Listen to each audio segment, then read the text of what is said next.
Dimensional analysis is a process used in chemistry to convert units. Basically, you just cancel out units to end up with the unit that you want. If the question was, how many seconds are in 5 minutes? There's a process you follow. I'm going with time because we all know the conversion for time, pretty much we have it memorized.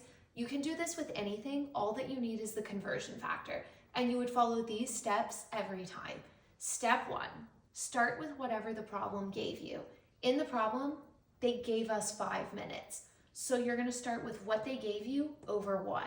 In this scenario, we put 5 minutes over 1. Step 2, multiply what you were given by the conversion that you need. Conversion is a fraction with 2 different units that's equal to 1. So for example, we have 5 minutes, but we want to get to seconds. 60 seconds is equal to 1 minute. Those things are equivalent, but there are 2 different units. So we're gonna multiply this conversion factor by what we were given. Then you're gonna cancel out the units diagonally, so you wanna put what you don't want on the bottom.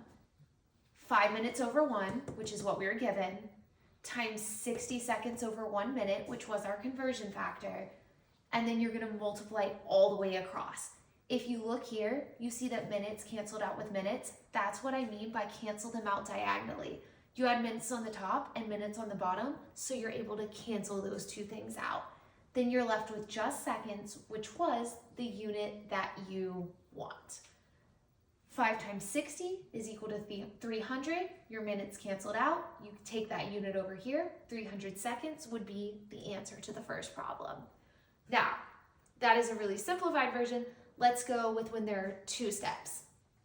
If the question was how many seconds are in 5 hours, now you need to go from hours to minutes to seconds.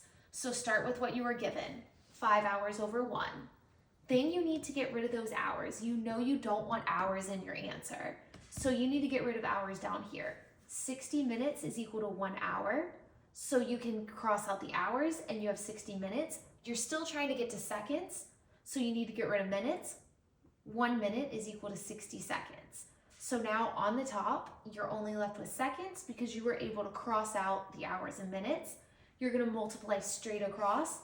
5 times 60 times 60, which is equal to 18,000. And do note, you also are multiplying straight across on the bottom. You go multiply across on the top, multiply across on the bottom. I just didn't mention it because we were working with ones, so it would be over 1, which you could just get rid of. Now let's increase the difficulty and try an example with more complicated conversion factors. If you're given convert 73 inches into meters, you're gonna step 1, start with what you're given. 73 inches, put it over 1. Step 2, you've got to figure out your conversion factors. This is where a lot of people get tripped up. Don't try to memorize them all right away. Have conversion factors, write them down, have a formula sheet, and just refer to that. That way, instead of trying to memorize a lot of things, you just use them and practice with them and they'll start to stick. In this problem, we're going from inches to meters. You can't just directly do that. I know I need to go from inches to centimeters to meters. The conversion factor from inches to centimeters is 2.54. There's no trick, that just is the conversion. You'll start to memorize it. So 1 inch is equal to 2.54 centimeters.